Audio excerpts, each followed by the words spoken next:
A good late morning and welcome to Gulfstream today. Brian Nadeau with you. Happy to be back here at Gulfstream Park. A little overcast here today on a 9-race Friday card. We got a good fun weekend kicking off. Fast main track today, of course, at Tapeta in play as well. I'll be solo today. Ron and Samantha off this weekend, but we got a lot of fun. A good, strong 9-race card today.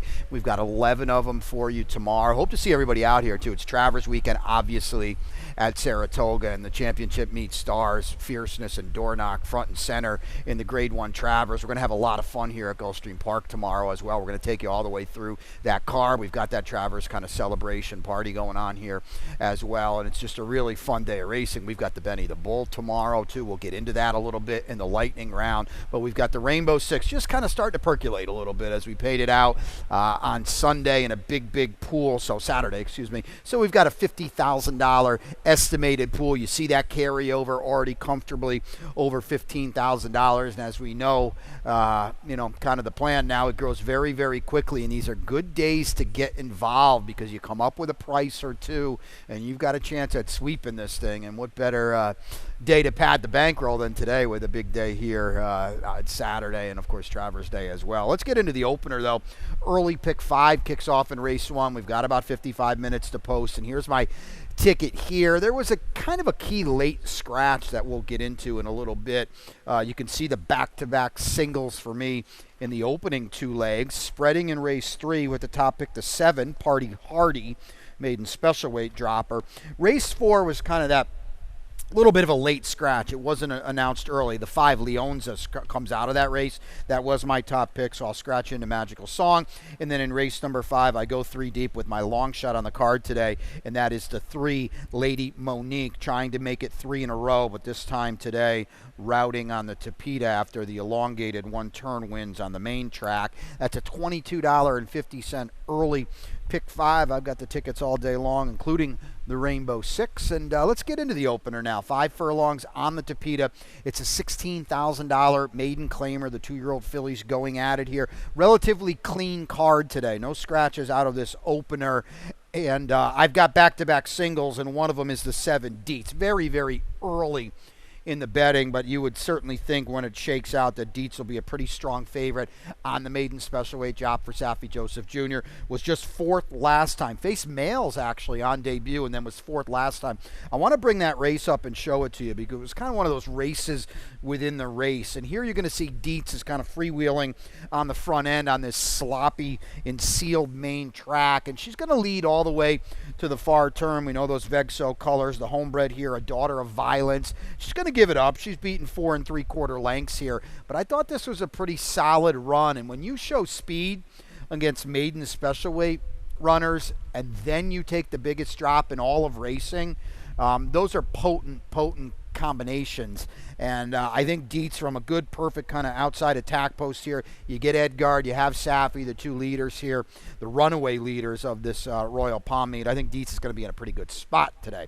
Now, the 2 is Karutu, another maiden special weight dropper. This one out of a state-bred race. That was with Sandino Hernandez and Amity Racing. Well, Sandino's out at Del Mar. Looks like Amador Sanchez has kind of taken over for these Amity horses, and this is one that wasn't bet. Not a great sign for good connections, and didn't do a lot of running either on debut. Beat 1 horse home. Now, Airdrie Hill was good that day. She ran off, so I think it's a solid race she comes out of, and again, just a massive class drop as well. Very early in the betting, but all the money, at least right now, and there's not a lot of it, but that's on the 4, Tappett's Shady Lady, Carlos David, first-time starter. He's 26% on debut. Not a lot to go with here. 4 works showing. None of them are really all that inspiring, to be perfectly honest with you. They're going to bet this barn. We know that, but like I said, by post time, I would think Dietz will be a pretty comfortable favorite. This is a tote board kind of race, so there are a slew of first-time starters.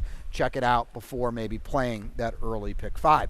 Early pick 4 goes in race number 2, and I'll just tweet that ticket out a little bit later on. It's simply a run back of the early pick 5 ticket, and another short price, I think, here. This is 6 furlongs, $8,000, 2 L's here, 3-year-olds and up. It's a clean field of 6. We've got an even money morning line favorite and Woke Up Quick, the 2. and I'm not going to try to beat Woke Up Quick. Ran well last time off the claim for Safi and Ken Ramsey. That was off a substantial layoff as well while trying the local main track. I thought it was a very good third that day. They didn't really bet him, so you can kind of surmise that just maybe this son of Maximus Mischief needed the race. Well, he's got it behind him. Safi's going to take the blinkers off, and Safi's poised to have a real day. He's over at Charlestown tonight, loaded for bear as well. Our buddy Skippy Longstocking, even money in the big one there, the Charlestown Classic. So Safi is poised, and he's got an upset chance in the personal ensign at Saratoga as well. So it's good to see Safi branching out, but I think he's going to have a big day here at Gulfstream Park back home as well. The main danger, the only danger, that's the one unequivocally for Antonio Sana. We're going to drop in half. Didn't really do a lot of running on the Tapeta last time. It's pretty obvious now that this horse is off form. Okay, that's just the brunt of the matter. Was fourth in a $75,000 overnight handicap to Frankie's Empire in Big City. Next start for a quarter. Next start for 16. Today for 8. Where's he gonna? Is he gonna wake up today? Maybe, but I think Woke Up Quick is just better. The gap to the rest of them, including the 3 Amapepa, is a pretty darn big one. Maiden claimers on the Tapeta in race 3 will go a mile in 70 here. $35,000 is a tag for the 2-year-olds. Another clean field of 7, and this is a spread race for me. We've got a couple favorites, at least what I think are going to be strong favorites in the first 2 races. The card opens up, I think, a little bit now here in race number 3, and I'll start with a price, and that is a 7, Party Hardy, coming out of the Rated by Merit race. Now, this was the fastest 2-year-old in the country at the time on July 13th, a 92 Beyer speed figure. Now, Party Hardy didn't do any running at all at 50-1. I don't know if they're going to bet him or not. The blinkers are going to go on for Javier Gonzalez, low percentage barn.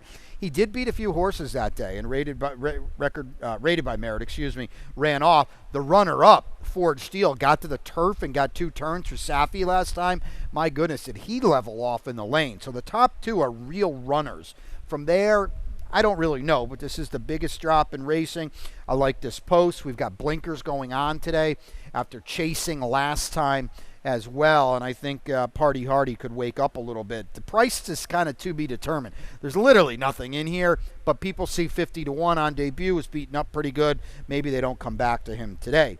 The 3 is Country Slew. I think this is an interesting homebred here for Roger Lauren. Beat some horses home, went 4th on debut. It's very difficult to try 2 turns in your career unveiling. And he didn't run poorly at all. And he was, 11-1 in a 9-horse field. This is a barn that, not a lot of people are going to bet. So took a little tote action that day. I thought he ran pretty well. I think of the proven afternoon runners, he's the best of them. But we've got to get to the first-time starters, and that's the 2 Reneg and the 1 J Squared. Reneg for Nolan Ramsey, and we've got Drayden Van Dyke here. Good to see him back.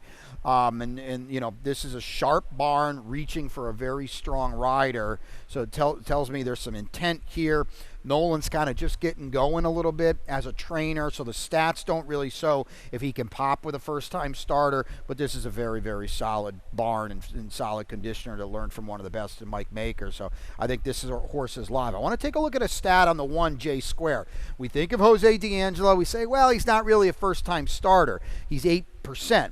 But, and this is not a big sample, but this is impressive. First-time starters in Tapeta routes at Gulfstream, he is 3 for 10 with a big, fat, gaudy ROI, 516 as well. It's not a big sample, but you get a good post position here. Edwin Gonzalez is down on the inside with this son of Caravaggio. Edwin rides at Tapeta as good as anybody, and we've said that from day one. He's upwards of 30% with Jose as well, and this horse, I think, is going to run today. I think he's clearly an A. I think you must use him.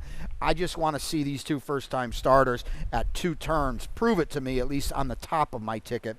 So I use them underneath. The 4, Leroy Brown, another first-time starter for Heather Smullen. She's kind of just getting going as well. She did win on debut, though. She has a debut winner, so take note of that. I think Leroy Brown, this homebred, is a player as well. Well, that's 3 down. We'll take a break. We've got 6 left. And, of course, when we come back, the Rainbow 6. I've got a ticket today. We're just getting started with $50,000 in the estimated jackpot. Stay tuned. We'll be back for that Rainbow. And they're off.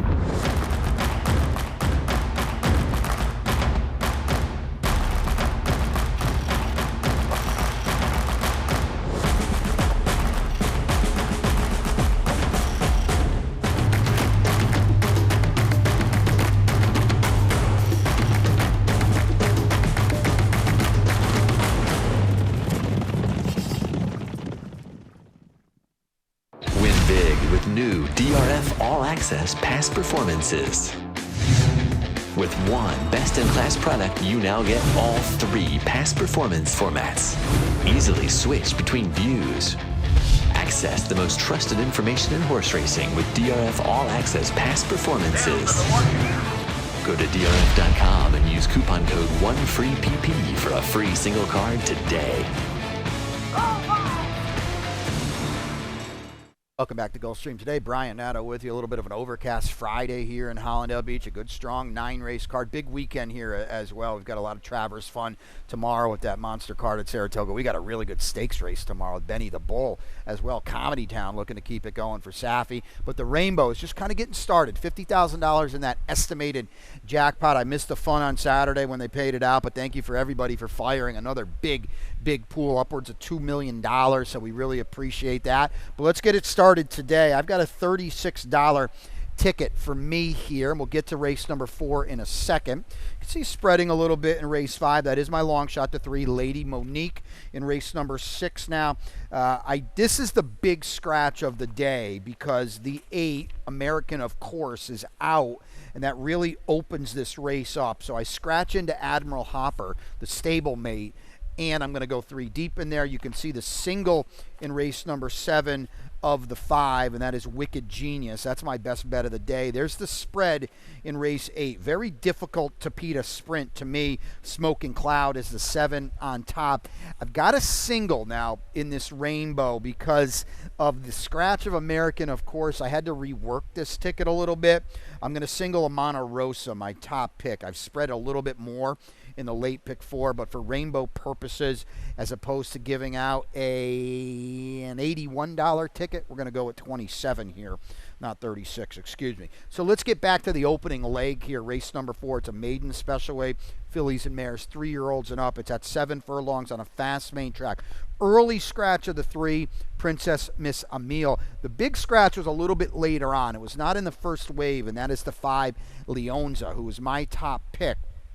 So that's a big scratch. Not only was she a big player, she was the speed of the race as well. So I scratch into Magical Song. I actually picked her last time, and I want to show you how good she ran last time behind Vincy Girl, who came back and won again, and she's actually in the big pricey Charlestown Oaks tonight for Jose D'Angelo. This is a big run for Magical Song. We know the Mandy Pope colors, the homebred here for Whisper Hill. She had not started since August of last year for Todd Pletcher. Heather Smolin takes over, and she gets everything out of this daughter of Tappet. Regally bred daughter of Tappet. She did everything but go by the 4-5 favorite Vincy Girl. I had her this day.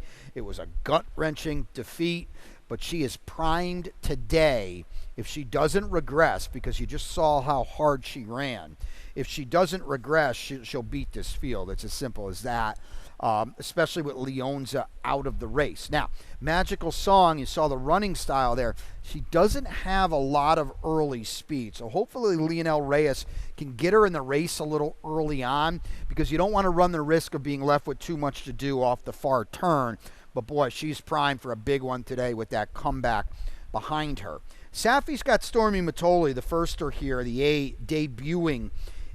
And this is an interesting horse. We got to watch the tote board here. The work's certainly Whisper Ready, and Safi's going to work them quick in the morning. This is a $12,000 daughter of Matoli, sprint champion, who stands for 15. Well, that's not really that great, to be perfectly honest with you. It is good to see Edgar Zayas here. I like this post. It's very difficult to debut at 7 furlongs. So we see what we get today from Stormy Matoli. The 9, we'll call him the other Safi, if you will, is Here's the Kicker. And I've actually got her favored more on the morning line. She's got the race behind her. It was off a layoff. It was off a trainer switch. She hadn't started since October here at Gulfstream for Pletcher. Safi got her last time, added Lasix, tried the turf. I would think she'll be a little sharper on the main track today, this daughter of Liam's Map. It is my racehorse too, so they're going to bet her, and they're going to bet her probably more than they should bet her, to be quite honest with you, and that's why you take underlaid prices on these horses, but I do think she's a player as well. Late pick 5 in race number 5. We'll go a mile and a 16th on the Tapeta. Fillies 3-year-olds are 4 and up, which have never won 3 races. The tag is $8,000. It kicks off the late pick 5. It's a clean field of 8. Let's take a look at my ticket. You can see another single here, $22.50. It is just a run back. I've got a single in this one too at the end. Otherwise, that's the old 67.50, that famous 67.50 ticket. We don't want to give that one out, so we'll condense it down to 22.50 here in the late pick 5. Let's get back to this race now. It does have my long shot in here, and that is Lady Monique. So I will start with her. She's just absolutely aired on the main track. 2 in a row at that flat one-turn mile on a fast main track. Can she Tapeta? Well, I don't know. She's done it twice, okay? They were sprints, and that was with Guadalupe Preciado, who came down here over the winter. Didn't really have a lot of success. Well, Carlos Navarro's claims her back in March, and he's got her really going good. Now, she's been off a little bit of a freshening. We're going to try Tapeta today. I think she's clearly a much better horse now than she was when she was sprinting on the Tapeta. Are we going to get value on her? I don't really know. It's not like they bet her in her last 2 races. She's trying something new today. You've got a lot of gals in here that we know pretty well down here at Gulfstream Park. I don't know. We'll see what we get from Lady Monique, but I'm going to put her as my long shot. And hopefully we do get a square price, because I do think we need some value here to determine if she can do this or not. The 7 is Belshazzar, and I think she's clearly the horse to beat. I'm going to show you why, because this is really the last time I think she's been in with, well, we'll call it her friends. We'll call it been in with a realistic winning chance. This was in February. It's a 2L. We're in the thick of the championship meet here as well. And she runs very, very well here for Fernando Abreu. He's going to kind of tuck in through here. It's not easy to win down on the inside on the Tapeta. She's going to poke her head through, and she's going to run off the daylight. Going to win by over 2 lengths. Again, championship meet horses here. Calming Sea was even money that day. She was 3rd. Kilkenny Bella, who never wins, but she did run on late. I thought this was a strong effort from Belshazzar. She's in against State Breds in June off the layoff. That was way too much for her. Let's Go Coco. We're actually going to see tomorrow, maybe Sunday. I got to think about that. And then she's on the turf last time, and she doesn't want to turf either. She didn't run that poorly, but she doesn't want to do that either. She's the horse to beat in here, and I think with those races behind her, she's a big, big threat. Pasajera for Pete Walder, a little bit of a freshening here off a January layoff. She was good winning the 2L for 8. She's going to have to navigate this layoff. Not a big sample, but Pete is just 0 for 6 off this kind of freshening. We'll see what we get from her, but I do think she's a player. Cabernet's in the mix as well off the claim. Got the 2L win. Necked win last time at 70 cents on the dollar for Juan Alvarado and Arundel. You do get Edgard. That's a positive, but she's a little bit further down, at least with Belshazzar and the 6 Pasajera. They won easily in the 2Ls. Cabernet all out to get it done, and she's a wide draw today too. Late pick 4 in race 6. I want to show you this ticket because I was able to use the 3 in the finale. You see the 137. That's what I initially wanted to do in the rainbow in the late pick 5, but I just couldn't get there. It would have been a little too expensive. I don't want to give out that big of a ticket here. So this one I can get in for $22.50. We'll talk about the finale in a second, but this kicks off with a good race, and it got better. This optional claimer, the starter optional claimer here for the Fillies and Mares, 3-year-olds and up, 5.5 on the Tapeta. And you heard me at the start, the big scratch of the card is the 8 American, of course. 8-5 on the morning line probably would have been a lot lower than that, to be perfectly honest with you. The 5 Tater Made, long shot scratch as well. So everybody moves up, but I really do think it opens this race up a lot too. Safi also had the 4 Admiral Hopper, and he's going to run her. And we've got Tayshaun Hazelwood aboard. Tayshaun's done some good work with these Safi horses when he gives them a leg up. Edgar Zayas was going to ride American, of course, so Tayshaun's going to ride Admiral Hopper, and this is a nice one for him too. Got a win last time with ease, and now she might end up going favored in here because they're going to see Safi scratched out. There are better horses in here, but she's a big threat, and I'll come back to her again on the scratch. She's 5 for 8 on the Tapeta. People are going to like that as well. The 9 is Founders Day, coming in off a win herself for Jose D'Angelo, off the claim last time. I like the versatility she showed last time. She wired last time. She's got tactical speed. She can come from out the back if they go crazy early. You get a lot of versatility, and Jose second off the claim now, off a win last time, in a spot where you can't claim her either. I like that. Talking tipsy, certainly a big threat. I think she's probably the horse to beat. Whether she goes off favored or not, that remains to be seen, but she's won 2 in a row for Jimmy Gulick on the Tapeta. She's 4 for 10 overall on it together. Another versatile daughter of Greenpoint Crusader, can got to be placed anywhere in the race, and she's a big threat now, especially with the scratch of Awesome, of course. So I'll go 3 deep to kick off the late pick 4. And well, we're not going to show you American, of course. That was a video, boy. She's in good form. Be interesting to see where she pops up. Late pick 3 in race number 7. And again, that's $1 late pick 3. This is a 1.70 miles on the Tapeta. 3-year-olds are 4 and up, which have never won 3 races or a race since February 23rd. The tag here is 12.5. Long shot scratch of the 1. Tis a Prince is out of here. Best bet of the day is Wicked Genius. There's really nothing to show, but this is kind of Rohan Crichton at his best. He brought this gelded son of Wicked Strong back off a long layoff last time, December 2nd to July 20th. Rohan takes the waiver. He didn't want to lose him. Swan Lake ran off the screen that day. Nobody knows why. He couldn't do it the other day when he was terrible. But that was a really good race, and now Wicked Genius with that race behind him, I just think it'll be too much for this group. And I love, the waiver last time. It's go time today. He's a single in all the horizontals. I do want to show you Wicked Painter, and I want to show you Ernesto. They ran last time. Ernesto comfortably beat English Painter, but Ernesto, he ran well. I don't want to beat him up too bad. He is off the claim for Liz Dobles today. He never wins, though. Ernesto just never wins. The losing streak is a big one. I think English Painter is a little interesting for Big Frank Stable here in company and Victor Barboza. We go second off the layoff. He's kind of trying to run on a little bit late. He's going to be the 6th horse that's going to pop in your picture. I think it was pretty obvious he needed this race. They bet him that day. He was a little flat. He was a little one-paced. And I think with that race now behind him, he's going to move forward in a big way. I don't think he'll beat Wicked Genius, but I do think he can turn the tables on Ernesto.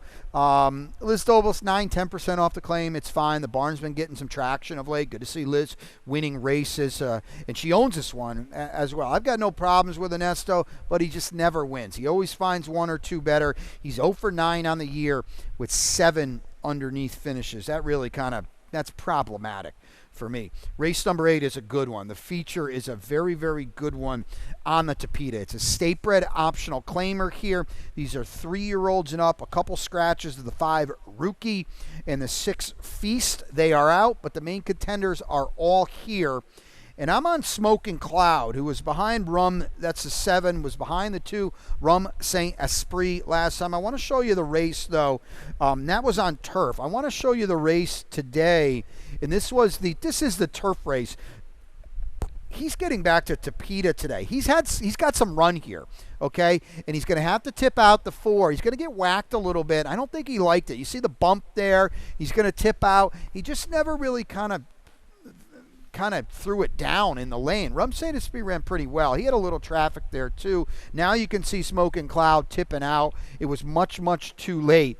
I think he's a better horse now that he's back on the Tapeta. You can see the races 2 and 3 back with Barry Croft. They were good efforts. Steve Claceris now is going to run him on the Tapeta for the first time. I think that's a good sign. We're going to get Sonny Leone as well. So we go from a 10-pound apprentice at the time on the Tapeta to Sonny Leone. I think he's in with a little bit of an upset chance today. I'm going to tab him for that. Louis the Sun King, I think clearly the horse to beat.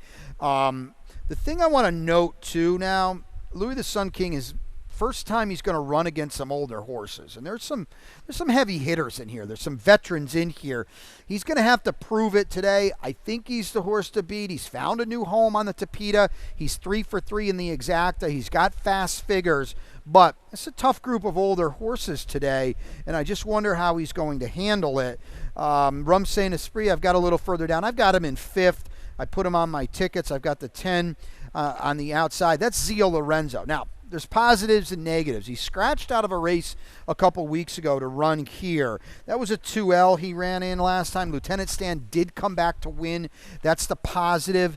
The negative is this is a much, much tougher group, and with Edgard and Eddie Plisa calling the shots here, unfortunately, you're going to get an underlaid price on a horse that honestly isn't all that much faster than a lot of the others in here. So we'll see what we get. A wide draw as well. I'm certainly using him. I'm going to put him a little bit down on my list. The finale, 6 furlongs on a fast main track. These are 12-5 2Ls, fillies and mares, 3-year-olds and up. We've got a scratch of the 2. Our Fortune Cookie. And I mentioned I ended up singling Amana Rosa. I want to show you her race last time. I have no idea where it came from. It was at 49-1, but I'm going to tell you what. If you take it at face value, and I know she did get set up, I understand that. It's a good effort here. She's going to win by 3 lengths at 49-1. Got the apprentice, Aram Otero. This was his first win. Kudos. Thought it was a polished ride. Coming through down on the inside. Can we back it up? I don't know. We're facing winners today. I get it. There's a chance it was a complete, absolute fluke at 49-1. It was also her first start on the main track. It was at 7 furlongs. That's not easy to do. We're going to cut back today. I think she's going to trip out again because there's a lot of speed in here. Lightning Dust down on the inside. Finally got to dry land last time, and she ran off for Kathleen O'Connor. That was good. That was good to see. But there's some speed in here. You got Black Belt Barbie. I have 80 cents on the dollar. She's very flat third last time. They'll come back to her, though. They'll bet her again for Pete Walder. And maybe she rebounds. If she runs back to the race 2 back, she'll win. But point being, there is a lot of speed in this race. I think it's going to set Amana Rosa up again, and I'm going to come back to her. We get the weight allowance again. She's getting up to 14 pounds from some of these gals, including Black Belt Barbie. She's getting 10 pounds from Lightning Dust. I'm not a huge weight guy, but when you're getting 14 pounds, I think it means something. So I'm going to play her right back. Certainly Lightning Dust is a player. Big Bouquet of Roses got a muddy track and freaked last time. She's going to face winners today. They bet her like she couldn't lose, and she couldn't lose. She finally broke through. She's off the claim for Louis Luna today. We'll see what we get. I'm totally fading Black Belt Barbie. If she wants to win, she can do it without me. I saw nothing last time that says I want her at probably another short underlaid price again. So that's the 9 of them for you. Don't forget the Rainbow in race 4, kind of just getting going at $50,000. It's a solid card. We've got a good lightning round too, because we've got a lot to talk about as we do every Friday. We've got the standings, and as we have now for several weeks, if not months, nothing's really changed because it's just kind of status quo at the top with Edgard. Look at this now, 24 wins above Amicio Jaramillo, who I think is pretty intent on getting second. But Miguel and Edwin Gonzalez are going to have a real battle for third, and it's not out of the realm of possibility they catch Amicio either. All 4 guys have been riding in very, very good form, and of course Lionel Reyes right there as well, doing his thing, and he's comfortably up there on the board too. Safi, as I mentioned, has got boy, he could have a day all over the place. I feel pretty darn confident he'll have a day here, but he's got an upset chance in the Personal Ensign, the Grade 1 at Saratoga. He's not without hope there. And Charlestown, he's loaded as well. If you're sticking around Silks later on tonight, that big card at Charlestown with Skippy Longstocking in there. Soul of an Angel is the horse that I couldn't think of for Safi in the Personal Ensign that was headed out by Idiomatic last time, the champion, and she's got a big chance in there for an upset too. You see Jose, he's got Run Classic, who I love in the Grade 1 Forgo tomorrow at Saratoga. Carlos David winning races, stakes races here with 2-year-olds, Rohan and Victor Barboza as well. I hinted at it earlier, I know it's Travers Day. We'll get to that tomorrow. We've got a really good feature tomorrow, and it's the Benny the Bull. And I'll tell you what, Comedy Town, now for Safi, this is a huge class drop for him because he just absolutely drilled them in the Smile. And you got Octane, who didn't fire, Sibelius, the old veteran, the grade Group 1 winner, and Run Classic, who needed this race off the Dubai layoff, who, as I said, I love tomorrow in the Grade 1 4-go. Comedy Town is just a new horse. Safi claims him for a quarter, gets him to dirt. He had never tried it, and he's 2 for 2 on the main track. And I'll tell you what, at a short number tomorrow, I think it's onward and upward for him, and it's probably graded stakes time if he can get through the Benny the Bull tomorrow. You can see it there. Epic clash in the Midsummer Derby, the Grade 1 Travers. And, yeah, I get that it's at Saratoga, but how about our horses? Fierceness, the Curlin Florida Derby winner. Dornock is your morning line favorite, the Fountain of Youth winner. This is Fierceness's tour de force. What a monster performance in this Grade 1 Curlin Florida Derby to bring down the curtain on the championship meet. Look at this. He's basically in third gear. And, yeah, he didn't fire in the Derby, but he got back on the beam up there at Saratoga in the Jim Dandy, and I like him tomorrow. I just feel like his race, and I'm going to film a little preview here coming up, and that'll be on Twitter. I just kind of feel like his race is too good for the rest of them. He's a Jekyll and Hyde. I know. What's he going to do? Is he going to show up? Is he not going to show up? But if he does deliver his race, I think he's in a good spot in there. Sierra Leone will be running on late. What a really good Travers, a phenomenal card. I'll talk a little bit about that as well. Big news, though. And I saw this while I was away last weekend. The championship meet now, and it's never too early to look forward to that. We've got a new little wrinkle this year. We're going to open things up on Thanksgiving Day, November 28th. So that'll be the start of the championship meet. Thursday, November 28th. Ushers in. The gang will be all here. I can't wait for that. We're going to race Thursdays in December. And then, of course, when the calendar changes, Wednesday through Sunday. Never too early to think. Of course, Pegasus World Cup, Florida Derby, Fountain of Youth. Just a lot to look forward to. My best bet today is in the middle of the card. It's Rohan Crichton. There you go. Wicked Genius, race 7, the 5. My long shot, we're going to try the Tapeta today with Lady Monique. Now we'll see what kind of price we get. I do hope we get some fair value because she is playing a game that she's not accustomed to, and there are some girls in there that can turn on the Tapeta. Well, that's it for me. I'm solo with you today, but I'm happy to be back, and we got our buddy Pete Aiello upstairs for your scratches and changes on a fun 9-race Friday. I hope to see you out here at beautiful Gulfstream Park.